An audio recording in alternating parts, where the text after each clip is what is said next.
Number 15. The island with no snows among Indonesia's sprawling archipelago of over 17,000 islands. One stands out for what it lacks, rather than what it possesses. Komodo Island presents a biological puzzle that has stumped scientists for decades here. In this tropical paradise, you'll search in vain for snakes. Not a single python, viper, or harmless garden snake calls this place home. Instead, the island belongs to far more formidable predators. Komodo dragons, the largest living lizards on Earth. These ancient giants, weighing up to 200 pounds, patrol the landscape like prehistoric sentinels. Their mere presence has created an ecosystem unlike anywhere else, where goats, deer, and even massive water buffalo live in constant awareness of these apex predators. The local communities have adapted remarkably to sharing their home with these deadly neighbors. Villagers perform age-old rituals, leaving offerings of meat at the forest edge to discourage dragons from wandering into their settlements. Children learn early never to venture alone into certain areas, and evening gatherings end promptly at sunset. Scientists remain baffled by the snake mystery. Some theorize the dragon's dominance drove serpents to extinction, while others suspect unique environmental factors made the island unsuitable for snake survival. This ecological anomaly has transformed Komodo into a living laboratory, attracting researchers from around the globe. Yet the absence of snakes reveals something profound about Indonesia's unpredictable nature, how evolution can take unexpected turns on isolated islands. As we'll discover, this is just the beginning of Indonesia's surprising rules. Number 14. Bali's ban on working silence once a year. The party island of Bali does something that shocks every visitor. It falls completely silent. Nyepi, the Day of Silence, transforms this bustling tropical paradise into a ghost island for 24 hours. No planes land or take off. No shops open their doors. No music, no traffic, no noise whatsoever disturbs the air. Even tourists must comply with this ancient Hindu ritual. Hotel beaches close, restaurants shut down, and guests find themselves confined to their rooms with minimal lighting. The silence is so complete that breaking it feels almost criminal. Community guards called Pikalan patrol empty streets, ensuring no one violates the sacred quiet. This isn't just about noise reduction, it's spiritual warfare. Balinese believe evil spirits roam the island, and by making it appear deserted and lifeless, they trick these malevolent forces into leaving. The entire population participates in this elaborate deception, treating silence as a weapon against darkness. For first-time visitors, the experience can be surreal. Imagine arriving at an island famous for its vibrant nightlife, only to find it eerily empty, like a movie set after filming wraps. Locals take the rules seriously. Breaking Nyepi can result in social ostracism, fines, or even exile from one's village. This mandatory silence reveals how deeply spirituality penetrates daily life in Indonesia. But if Bali's quiet mystifies outsiders, Jakarta's chaos will leave them speechless for entirely different reasons. Number 13. Jakarta's motorcycle flood. Welcome to Jakarta, where motorcycles don't just share the road, they own it. With over 15 million registered motorbikes flooding the capital's streets, the city has become a two-wheeled metropolis unlike anywhere else on Earth. From above, the traffic resembles rivers of metal and chrome flowing through concrete canyons. These aren't just vehicles, they're survival tools. Entire families pile onto single bikes, father driving, mother holding a baby, older children clinging to the back like human cargo. They weave through impossible gaps between cars, creating their own traffic laws based on courage and calculation rather than regulation. The government has tried restricting motorcycles in certain areas, but enforcement crumbles under public pressure.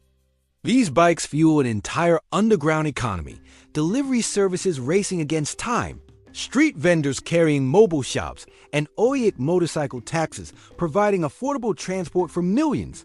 Yet this mobility comes at a price. Accident rates soar, air pollution chokes the city, and the constant roar of engines creates an urban symphony of chaos. Emergency rooms see a steady stream of motorcycle casualties. While masks have become fashion accessories, for those trying to filter the toxic air.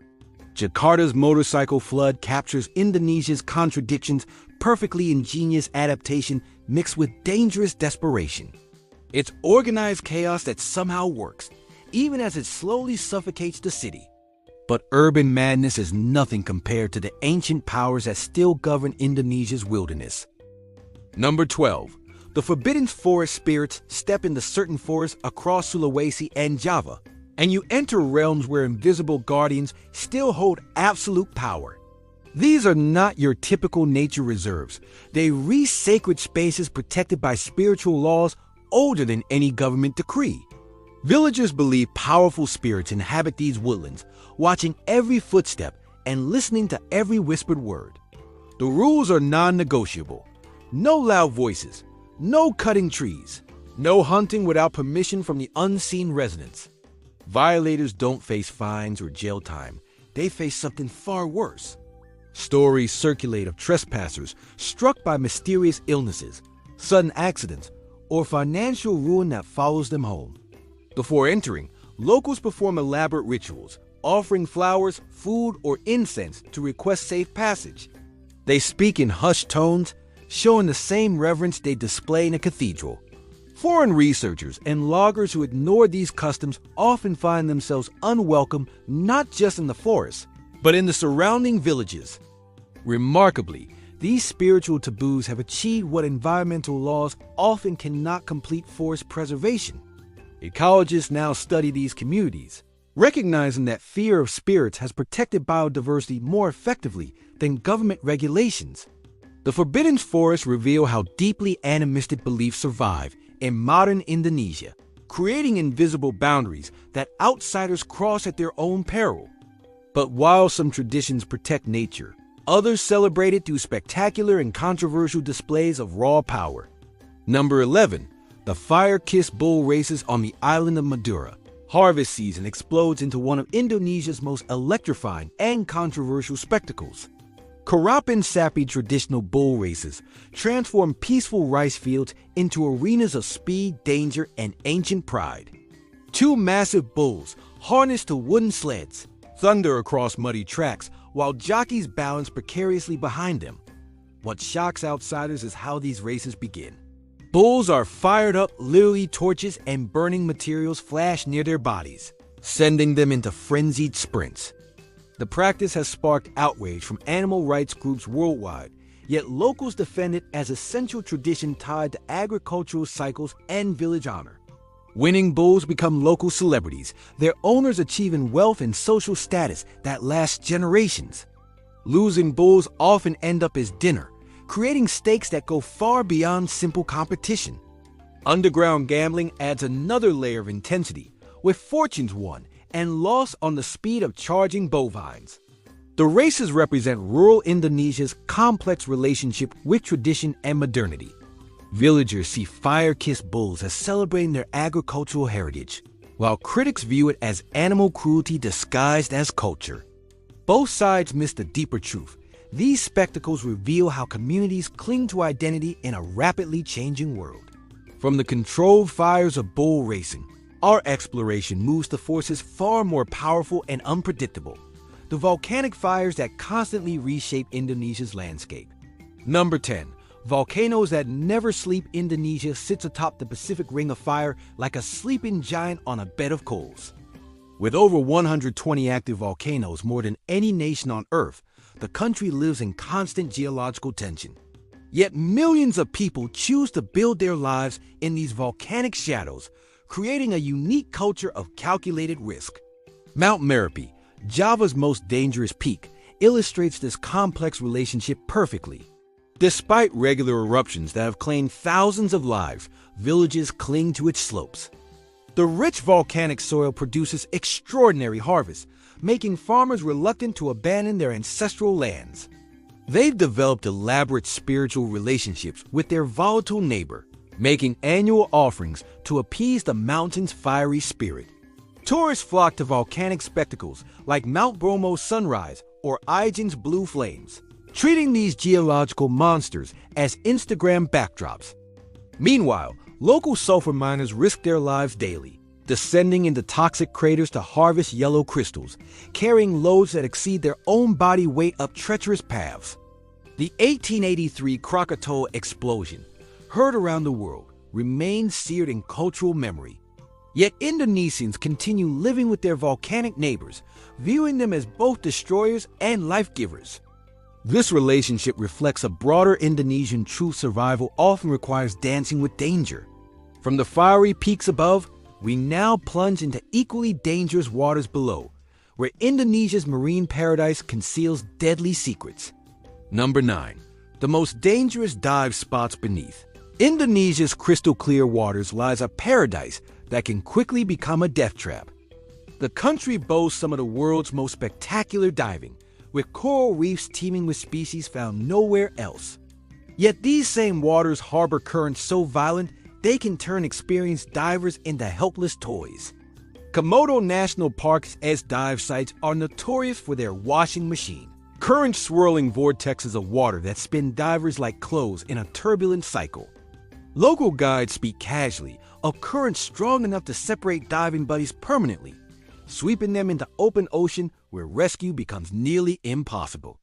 Beyond treacherous currents lurk creatures designed by nature to kill. Stonefish blend perfectly with coral, their venom capable of causing excruciating death within hours. Box jellyfish drift like transparent ghosts, their tentacles delivering neurotoxins that can stop a human heart.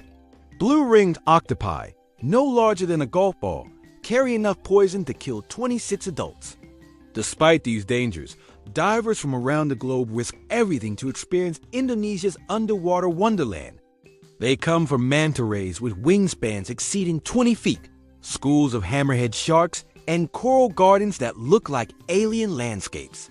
The risk-reward calculation seems insane to outsiders, but makes perfect sense to those who glimpse paradise beneath the waves. These underwater dangers mirror the perils found in Indonesia's skies, where some airports challenge the limits of human aviation skills. Number 8. The airport pilots fear high in Papua's mountains sits Wamena Airport, a landing strip that turns even veteran pilots into nervous rookies. Planes must thread between towering peaks, then drop sharply onto one of the world's shortest runways, with no room for error and no second chances. The approach feels like controlled falling.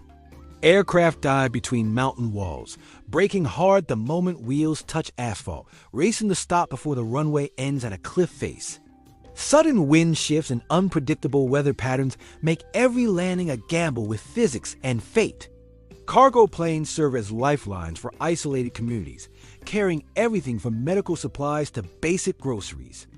Roads through Papua's mountainous terrain are either non-existent or impassable, making aviation the only reliable connection to the outside world. Yet this dependence comes at a deadly cost-crash. Aircraft dot the surrounding landscape like metal monuments to miscalculation. Pilots who regularly fly these routes develop reputations for either exceptional skill or death wish tendencies. Locals depend on these aerial daredevils for survival, creating a bond between community and aviator unlike anywhere else. Despite the dangers, flights continue daily, showing how isolation forces people to accept risks that would terrify outsiders. From death-defying flights, we return to earthbound commerce, where survival takes different forms in Indonesia's vibrant markets. Number 7. Markets where haggling is survival. Step into any Indonesian market, and you enter a world where posted prices are merely opening suggestions in elaborate negotiations. Haggling isn't just expected, it's a social requirement that separates respectful customers from clueless tourists. Refuse to bargain, and you risk insulting not just the seller, but the entire cultural fabric of commerce. The dance begins with exaggerated shock at the initial price, followed by dramatic counteroffers that would make Hollywood agents proud. Sellers clutch their chests in mock horror, claiming such low prices will bankrupt their families. Buyers walk away dramatically, only to be called back for special friendship prices. This theater continues until both parties reach a figure that allows everyone to save face. In rural markets, haggling transcends economics, it becomes community bonding. Vendors and customers who bargain together for decades develop relationships that outlast marriages. They argue fiercely over prices, then share tea and gossip like old friends. The negotiation process creates trust and connection in ways that fixed pricing never could. But markets reveal more than just bargaining customs. They showcase Indonesia's complex relationship with goods considered taboo elsewhere, from exotic meats to traditional medicines. These bazaars offer products that shock outsiders while remaining perfectly normal to locals. Understanding market dynamics requires grasping deeper communication rules that govern all Indonesian social interaction. Number 6. The unspoken rules of speech in Indonesia. What you don't say often matters more than what you do. Communication follows intricate codes that can mystify foreigners accustomed to direct conversation. Speaking bluntly isn't just rude, it's socially destructive, capable of ending relationships and damaging reputations permanently. Javanese culture particularly emphasizes halas, a concept combining politeness, subtlety, and graceful restraint. Disagreement must be wrapped in layers of diplomatic language, expressed through hints and implications rather than direct confrontation. Losing one's temper publicly brings shame that can last generations, making emotional control a crucial survival skill. Even gestures carry weight. Pointing with the index finger is considered aggressive and disrespectful. Instead, Indonesians gesture with their thumbs or entire hands, maintaining harmony through body language. Voice tone, facial expressions, and timing all communicate messages that outsiders often miss entirely. These communication patterns reflect a society that values group harmony over individual expression. Public shaming is feared more than legal punishment, making social acceptance the ultimate currency. Foreigners who bulldoze through these subtleties often find themselves isolated, wondering why their directness created such offense. While speech requires careful navigation, Indonesia's festivals explode with uninhibited expression, creating spectacular contrast between daily restraint and celebratory release. Number 5. Festivals of chaos and color. Indonesian festivals transform entire communities into explosions of sound, color, and barely controlled chaos. From Bali's Hindu celebrations to Java's Islamic observances, these events reveal a society that balances careful social restraint with periodic bursts of collective joy. Toraja funeral festivals showcase this contrast perfectly. Families save for years to host elaborate ceremonies featuring buffalo sacrifices, traditional dances, and feasts that can last for days. To outsiders, celebrating death seems morbid, but for locals, these events represent the ultimate expression of love, community, and spiritual belief. The bigger the celebration, the greater the honor to the deceased. Bali's kite festivals fill skies with massive handmade creations, some reaching sizes that require teams to control. These aren't children's toys, they're engineering marvels that require skill, strategy, and sometimes dangerous aerial battles between competing villages. The stakes go beyond winning. They're about community pride and artistic achievement. Java's Cicadan Festival blends Islamic devotion with royal Javanese traditions, creating unique hybrid celebrations that will be impossible anywhere else. Gamelan orchestras play for days, while traditional markets sell foods found only during these sacred times. These festivals reveal Indonesia's genius for blending diverse traditions into something entirely new. Yet beneath the celebratory surface lie stricter boundaries, particularly around matters of faith. Number 4. Faith as national law. Indonesia takes an approach to religion that shocks Western visitors. It's legally mandatory. Every citizen must declare one of 6 state-recognized faiths on their official identification cards: Islam, Protestantism, Catholicism, Hinduism, Buddhism, or Confucianism. Atheism isn't just discouraged, it's legally non-existent. This requirement reflects Indonesia's complex relationship with diversity and unity. While the nation celebrates its multicultural identity, it also fears that complete religious freedom might fragment its social fabric. The compromise creates space for multiple faiths while ensuring everyone belongs to some spiritual community. In practice, this system produces remarkable scenes. Mosques, churches, and temples standing on the same street, their calls to worship creating a symphony of competing devotions. Yet tensions exist, particularly when local governments impose conservative interpretations of religious law. Parts of West require Islamic dress codes that apply even to non-Muslim visitors. The intersection of faith and law shapes everything from marriage regulations to educational curricula.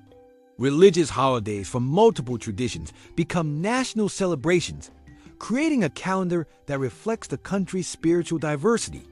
This system mystifies secular societies while providing Indonesia with a unique model for managing religious pluralism.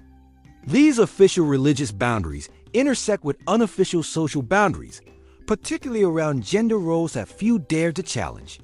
Number 3.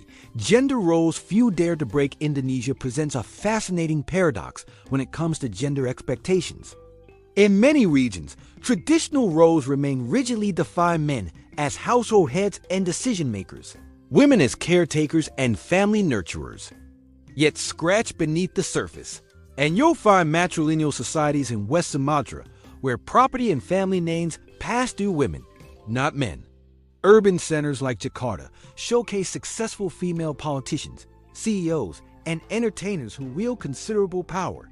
Meanwhile, rural communities maintain conservative expectations where women's modesty is strictly monitored and career ambitions often clash with family obligations. This creates tension for women navigating between traditional expectations and modern opportunities. Gender roles surface in subtle but significant ways during social gatherings.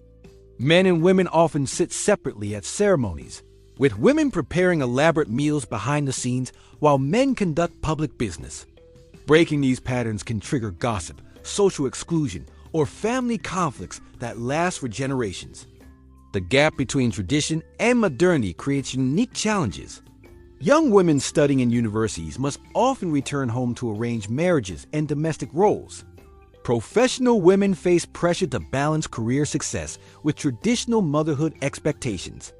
These contradictions reveal a society struggling to reconcile ancient customs with contemporary realities. While gender roles create complex social navigation, one element of Indonesian culture remains universally unifying: the grain that feeds the nation. Number 2. The nation built on rice. Rice isn't just food in Indonesia. It's the foundation of civilization itself. Every meal, from street vendor offerings to five-star restaurant presentations, revolves around this humble grain. Indonesians have a saying, "Bella makan kalau bella makan nasi." You haven't truly eaten unless you've eaten rice. The landscape itself tells rice's story. Terrace patties carved into hillsides create some of the world's most beautiful agricultural art, green staircases that climb toward the sky. These aren't just farms, they're cultural statements about humanity's relationship with nature, requiring cooperation between neighbors that spans generations. Spirituality and rice intertwine through figures like Dewi Sri, the Javanese rice goddess who receives elaborate offerings during planting and harvest seasons. Farmers perform ancient rituals to ensure her blessing, treating rice cultivation as sacred work rather than simple agriculture. Failed harvests bring not just economic disaster, but spiritual crisis. Politically, rice remains explosive.